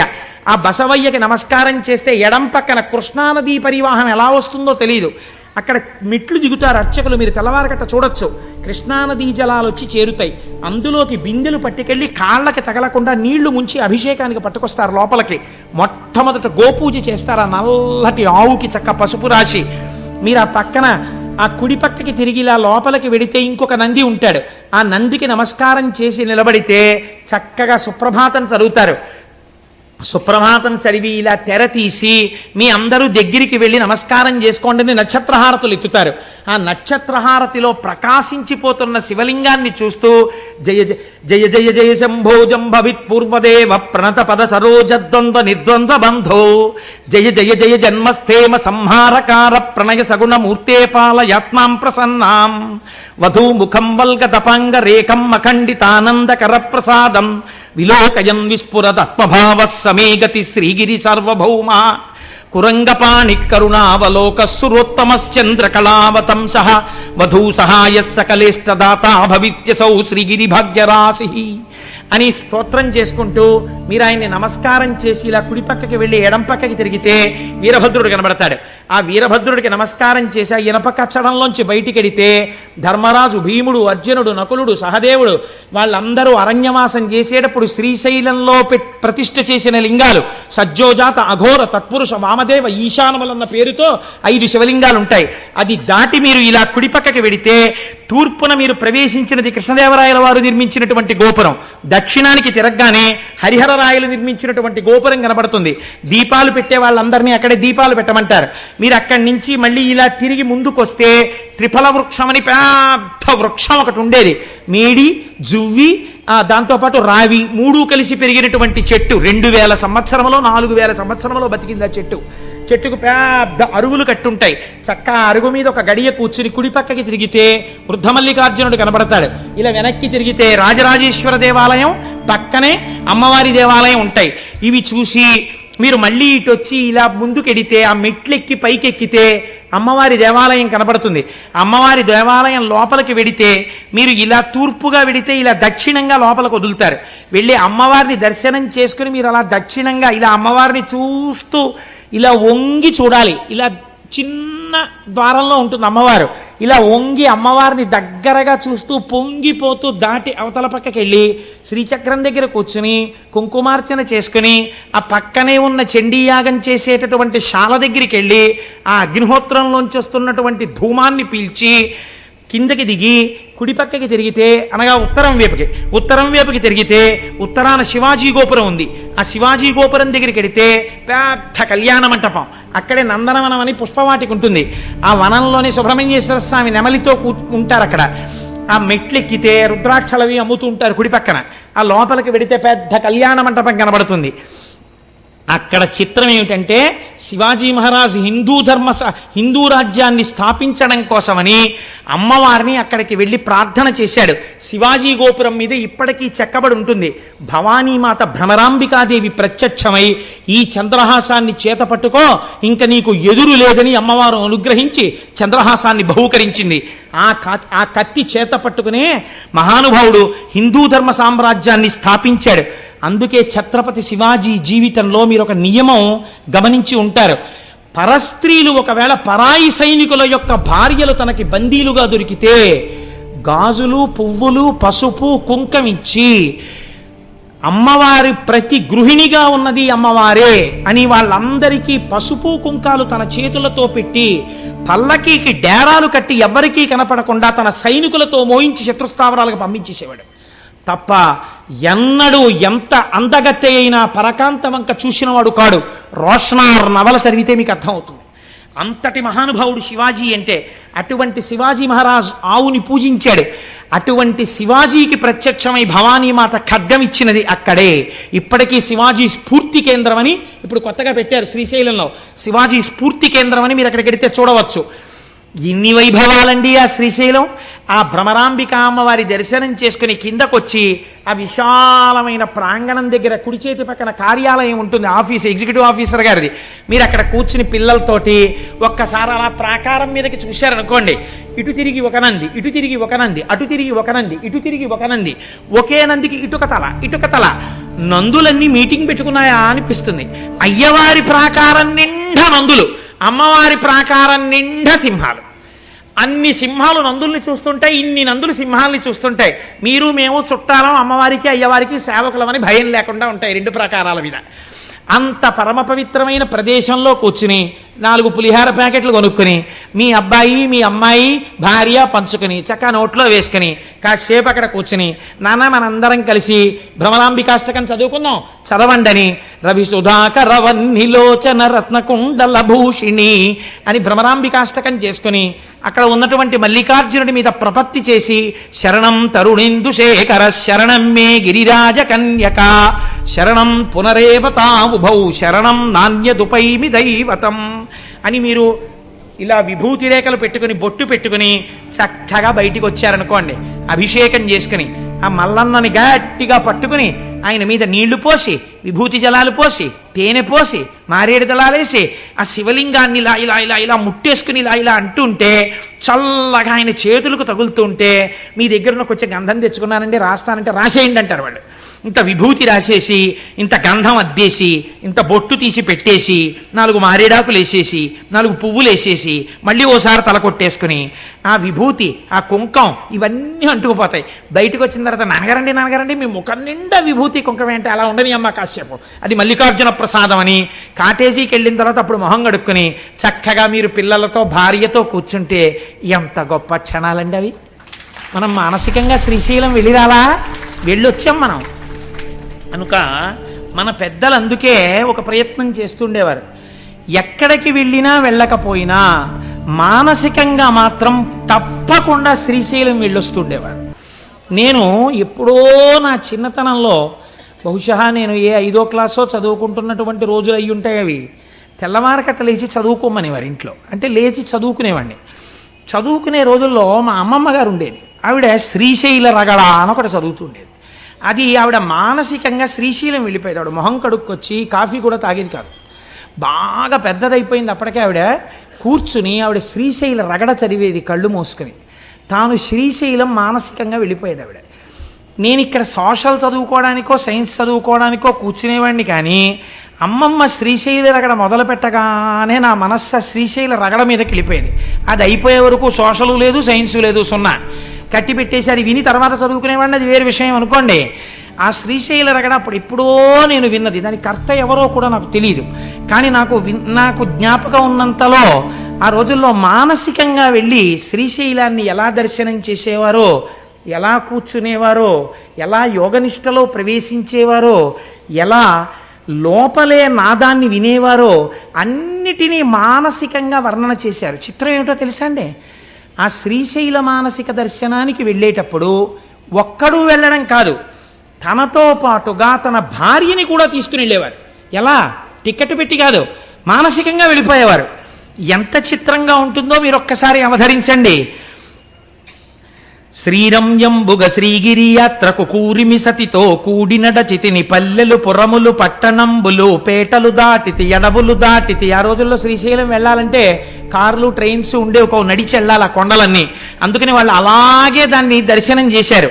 కాబట్టి శ్రీరంయంబుగ శ్రీగిరి యాత్రకు కూరిమి సతితో కూడినడచితిని పల్లెలు పురములు పట్టణంబులు పేటలు దాటితి అడవులు కొండలు అన్నీ దాటితి కంటిని శ్రీగిరి కన్నుల నిండా వింటిని మహిమలు వీనుల నిండా ఆ మహిమలు నేనేమని చెప్పదు ఈ మహిలోపల ఎన్నడు చూడము దారుని లోపల ధౌతాచలమది మేరుని కంటెను మిక్కుటమైనది బ్రహ్మ నిర్మల బహిశృంగంబులు నిర్మలమగు మాణిక్య కూటములు కోటలు కొమ్మలు గోపురంబులు తెరపిలేని బహు దేవాలయములు పుణ్యస్థలంబులు పుణ్యవనంబులు వాటమైన పూదోటలు మిక్కిలి మాటలు నేర్చిన మంచి మృగంబులు కామధేనువులు కల్పవృక్షములు క్షేమకరంబగు చింతామణులు అమృతగుండంబులు కడునైష్టికమును కలిగిన విప్రులు విడువక శంభుని వేడిటి రాజులు సంతతలింగార్చన గల శైవులు శాంతులైన వేదాంతులు సిద్ధులు గణగణమ్రోగడి ఘంటనాదములు విజయఘోషయగు శంఖనాదములు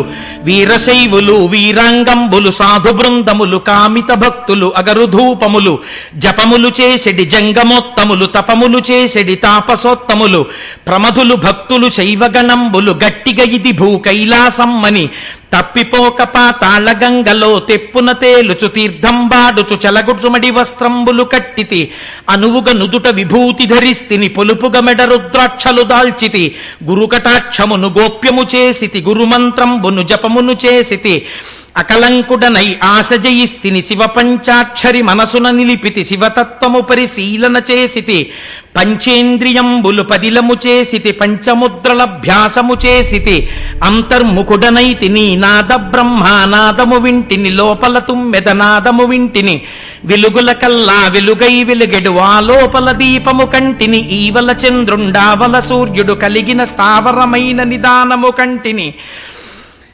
కంటికి ఇంపగు పండు వెన్నెలా విరిసిన షట్కమలంబులు షట్స్థలంబులు పిండండములో బ్రహ్మాండము కంటిని అంతట అక్కడ చెంగల్వ కొలనులో ఆడుచున్నరా సంసను పట్టితి చాల 1000 స్తంభాల మేడలో బాలిక కూడుకు కేలిసలిపితిని మల్లికార్జునుని మదిలో దలచితి ముందర భృంగికి మ్రొక్కి వేడితిని నందికేశ్వరుని నమ్మి భజించితి చండీశ్వరునకు దండము పెట్టితి మళ్ళీ మళ్ళీ మహిమను పొగడుచు పిల్లారయ్యకు ప్రియముగ మొక్కితి ద్వారపాలకుల దర్శనమాయను ద్వారమందురతనాల గద్దెపై చూచితి నెవ్వరు చూడని లింగం చూచితి కేవల సుందరలింగం నిరుపద్రవమగు నిశ్చల లింగం ఆదితేజమగు వైక్యలింగం రాజితమైన విరాజిత లింగం పూజనీయమగు పురాణలింగం లింగముగనుగొని లింగదేహినై లింగంగులతో లింగ నిర్గుణ సంగతి కంటిని లింగమందుమది లీనము చేసితి జీవన్ముక్తుడనైతిని అంకమందు భ్రమరాంబిక ఉండగ మల్లికార్జునుని కోరి పూజించితి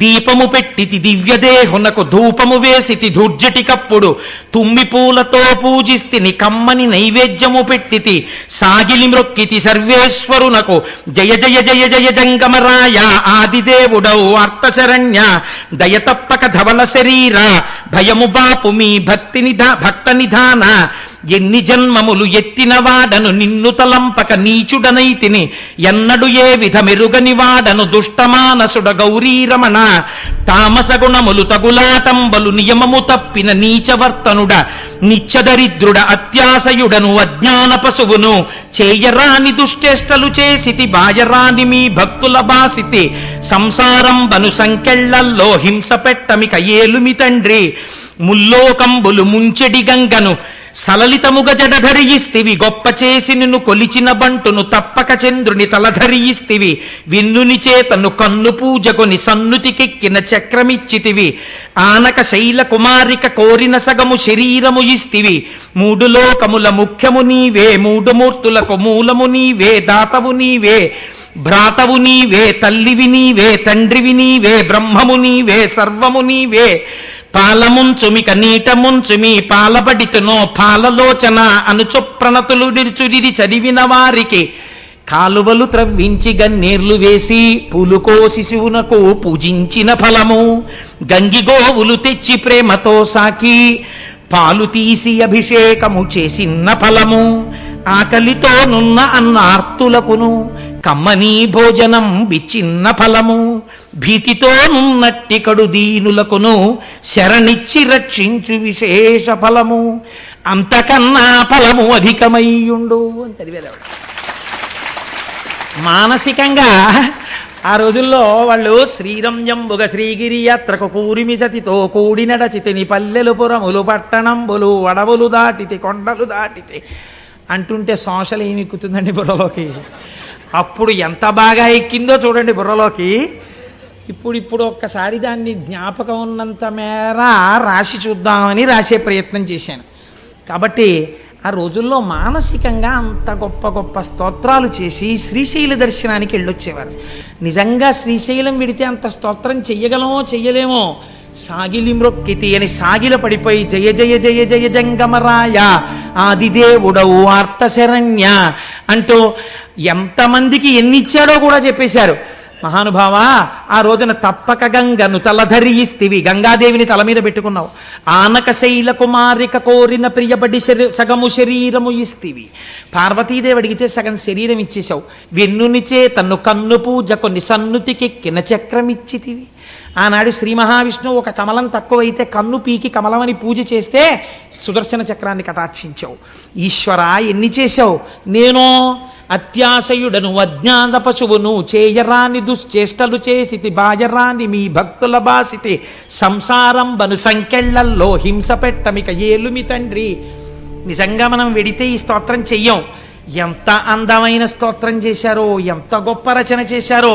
చిత్రం ఏమిటంటే అలా మానసికంగా శ్రీశైల దర్శనం చేసి ఇలా ఎవరు మానసికంగా దీన్ని చదివి చేస్తున్నారో వాళ్ళకి కాలవలు త్రవ్వించి గన్నీర్లు వేసి పులుకోసి శివునకు పూజించిన ఫలము. గంగిగోవులు తెచ్చి ప్రేమతో సాకి పాలుపితికి అభిషేకము చేసిన ఫలము. అన్నార్తులైనట్టి వారిని తెచ్చి ఆకలి తీర్చిన్న అద్భుత ఫలము అంటూ ఎన్నో ఫలాలు చెప్పి ఇంకా మేము చెప్పలేమని ఇంతకన్నా ఫలము అధికమయ్యుండు అన్నారు. అందుకే శంకరాచార్యుల వారంతటి వారు శ్రీశైల క్షేత్రం మీద అంత ప్రత్యేకమైన మక్కువ చూపిస్తూ భృంగీచ్ఛానటనోత్కట కదిమదగ్రాహీ స్ఫురన్మాధవాహ్లాదోనదయుతో మహాచితవపు పంచేషు బాణాధృత సత్పక్షస్సు మనోవనేషు నపునః సాక్షాన్మదీయే మనోరాజీవే భ్రమరాధిపో విహరతాం శ్రీశైలవాసీ విభు అంటూ ఆ శ్రీశైలవాసీ విభు, శ్రీశైలవాసి అయిన శంకరా అని పిలిచారు. అమ్మవారిని ఉద్దేశించిట భ్రమరాంబికాదేవి వేరొక అన్నపూర్ణగా నించుంటుందిట శ్రీశైల క్షేత్రంలో. నోరు విప్పి అడగక్కర్లేదుట అమ్మవారి దగ్గరికి వెడితే మీ కోరిక. అమ్మో, నా కోసమని పిల్లలు వచ్చారని మీకు మొదటే విజ్ఞాపన చేశాను కదా, తల్లిదండ్రులుగా నించున్నారు. పిల్లలు నోరు విప్పి అడిగితే అన్నం పెట్టడమా? అమ్మ అంటే ఏమిటి? కొంచెం ఆలస్యంగా ఇంటికెడితే నువ్వు అన్నం తినేసావా నాన్న అని అడుగుతుంది. అమ్మ అంటేనే కడుపు తడవడం. అమ్మకి ఏమొచ్చు అంటే కడుపు నిండా అన్నం పెట్టడం వచ్చు. చూడండి, ఎంత చదువుకున్నది అవనివ్వండి, ఎంత పెద్ద ఉద్యోగం చేస్తున్నది అవనివ్వండి, నేను సాధారణంగా ఒక మాట వింటూ ఉంటాను. ఏమిటమ్మా అన్ని చేస్తున్నారు అని అడిగారు అనుకోండి మీరు ఎవరింటికన్నా వెళ్ళినప్పుడు, మా అమ్మాయి వస్తోంది కదండి అందుకని జంతికలు అరిసెలు చక్కెర పొంగళ్ళు ఏదో లేకపోతే ఇవన్నీ చేస్తున్నానంటారు. కన్న తల్లికున్న గొప్ప లక్షణం ఏమిటో తెలుసా అండి? మంచి 5,000 రూపాయలు ఇంత బార్డర్ ఉన్న చీర పెట్టి పంపించేదు. తండ్రి అయితే అల్లుడు గారి మర్యాద కోసం అల్లుడు గారు రేపు మనం అన్నవరం పెడదామని ఏసీ కారు పెడతాడేమో. కానీ తల్లి అలా కాదు. మా అమ్మాయికి ఇది ఇష్టమయ్యా అని చెప్పి ప్రేమ మీర వండి, ఏమిటే అలా తింటున్నావు, కూర వండితే ఎలా తినేదనివే, అలా తినకూడదే నిలబడి అంటే కూడా నాన్నగారు చూస్తారు గట్టిగా అనకు అని చెప్పి క్యారేజీ తీసేసి నేను పక్క పెడుతుంటే ఇలా తినేసేదనివి, ఏమిటే ఇలా తింటున్నావు అంటుంది. కడుపు తడుగుతుంది అమ్మ. అమ్మకి అన్నం పెట్టడం అంటే ఎంత ఇష్టం. అమ్మ చేతి అన్నం తినడం జీవితంలో మహాభాగ్యం. కనుక అలాగే వర్ణించారు భ్రమరాంబికాదేవిని. ఉభౌ దర్వీ కుంభౌ మణిగణక సంభావిత గుణౌ తథానా పాణిభ్యామృతర సమృష్టాన్న కలితౌ కళాఢ్యా కళ్యాణీ కలిత సదనా శ్రీగిరసి శిరసస్యసౌ ప్రామర్యం వా రచయితుమదిష్టార్థ విభవం. ఒక చేత్తో బంగారు పాత్ర పట్టుకుని పాయసంతో, కుడి చేత్తో మణిగణఖచితమైన తెడ్డు పట్టుకుని ఉంటుంది అమ్మవారు. ఇలా తీసి ఇలా పెట్టేస్తారు. అమ్మవారికి అత్యంత ఇష్టం ఏమిటో తెలుసా అండి? ఆవిడ 5వ తనమే. అందుకే అమ్మవారి బొట్టు గురించి స్తోత్రం చేస్తారు.